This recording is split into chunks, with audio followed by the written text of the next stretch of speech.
अऊज़ु बिल्लाहि मिनश्शैतानिर्रजीम बिस्मिल्लाहिर्रहमानिर्रहीम। सूरा अल-आराफ की आयत नंबर 157 है। आज पिछली आयत में अल्लाह ताला ने मुख्तलिफ़ कौमों का और उनके तक पैगाम पहुँचाने के लिए अम्बिया का तज़किरा किया, फिर कौमों का जो एंड था, जो उनके ऊपर अज़ाब नाजिल हुआ नाफरमानी की वजह से, उसका तज़किरा किया। अब यहाँ से अल्लाह ताला फिर उम्मत मुहम्मदिया सल्लल्लाहु अलैहि वसल्लम की तरफ मुखातिब हैं और बिलखसूस मक्का के लोग, क्योंकि ये मक्का के आखिरी दौर में ये सूरह मुबारक नाजिल हुई थी।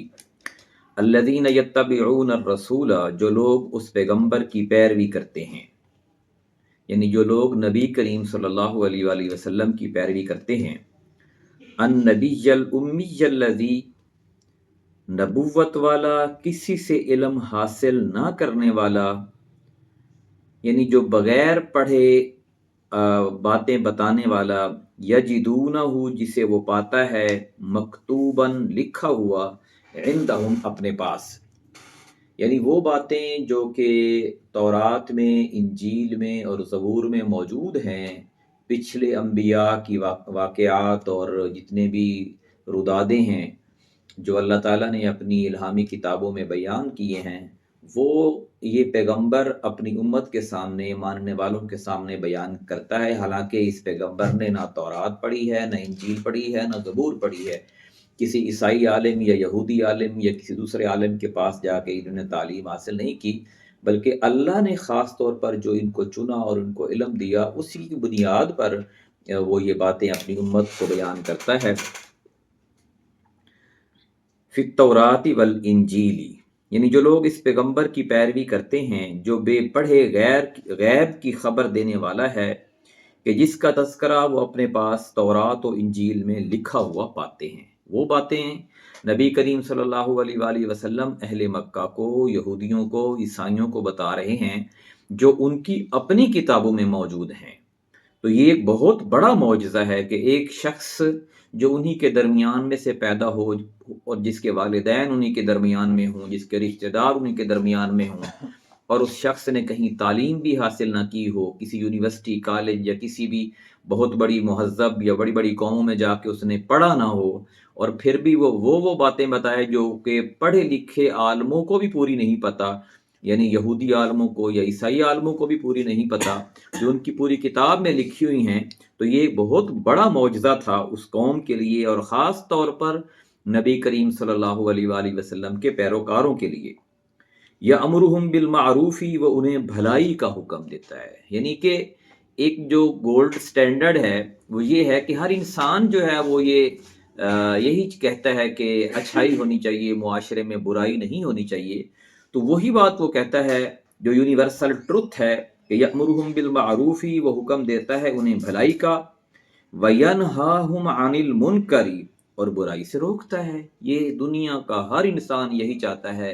कि मुआशरे में अच्छे काम होने चाहिए और बुरे काम नहीं होने चाहिए, और यही इस्लाम कहता है। इसलिए हम इस्लाम को दीन फितरत कहते हैं।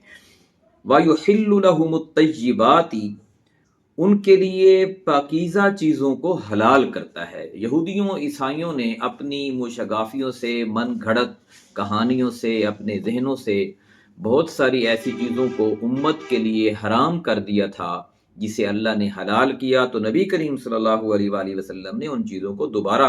हलाल किया। वयुहर्रिमु अलैहिमुल खबाइस, और जो बहुत सारी चीज़ें उन्होंने हराम कर ली थी, हम यानी हलाल कर ली थी खबाइस में से, तो नबी करीम सल्लल्लाहु अलैहि वसल्लम ने उन गंदी चीज़ों को उन पर हराम किया। वयदा अन्हुम इसरहुम, और उनसे वो बोझ उतारता है। वयदा अन्हुम इसरहुम वल अगलाल अल्लती, और वो बेड़ियां हटाता है, कानत अलैहिम, जो उन पर पहले से थी। यानी यहूदी मौलवियों ने और ईसाई मौलवियों ने मानने वालों पर कुछ ऐसी मन घड़त अहकामात बयान कर दिए थे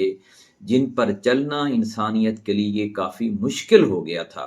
जैसे आजकल के दौर में आप हमारे मुसलमानों में जो बहुत सारे फ़िरके बने हैं, اور ہر فرقے نے اپنے آپ کو سچ ثابت کرنے کے لیے بہت ساری من گھڑت روایات منسوب کر لی ہیں نبی کریم صلی اللہ علیہ وسلم کی طرف یا صحابہ کرام کی طرف یا ائمہ کرام کی طرف، جس کی وجہ سے امت کے لیے ان چیزوں پر چلنا مشکل ہو گیا ہے، یا دوسرے لفظوں میں ان چیزوں کو اتنا بڑھا چڑھا کے پیش کیا ہے اور بعض اتنا بڑھایا ہے کہ قرآن کے احکامات ہی پیچھے رہ گئے ہیں، اور ان کے اپنے اقوال اور ان کے بڑوں کے اقوال جو ہے وہ زیادہ اہمیت رکھ گئے ہیں۔ اس لیے امت کے لیے اب یہ دین جو اس وقت پاکستان اور دنیا کا مولوی بنا کے پیش کر رہا ہے امت کے سامنے، لوگوں کے لیے یہ چلنا ناممکن سا لگتا ہے، حالانکہ دین بالکل سیدھا اور سادہ سا دین ہے جو قرآن میں لکھا ہوا ہے۔ ہمارے ہاں بدقسمتی یہ ہے کہ لوگ قرآن کو نہیں پڑھتے یا ترتیب تبدیل کر دی ہے، یعنی قرآن کو سمجھنے کے لیے ضرورت احادیث کی پڑتی ہے تو وہ اتنی ہی احادیث لینی چاہیے جو قرآن کو سمجھنے کے لیے ضروری ہیں، لیکن ہمارے ہاں بدقسمتی یہ ہے کہ حدیث کو سمجھنے کے لیے قرآن کا سہارا لیا جاتا ہے کہ یہ حدیث کو پہلے نمبر پہ لکھا گیا ہے، اور اس سے بھی بڑی بڑی بدقسمتی یہ ہے کہ فقہ جو ہے جو کہ ہر مسلک اور ہر گروہ کا اپنا اپنا ہے، اس کو ثابت کرنے کے لیے فقہی احوال، فقہی اعمال، فقہی جو احکامات ہیں ان کو صحیح ثابت کرنے کے لیے اپنی مرضی کی احادیث ہر فرقے نے جمع کی ہوئی ہیں۔ تو یہ بیڑیاں جو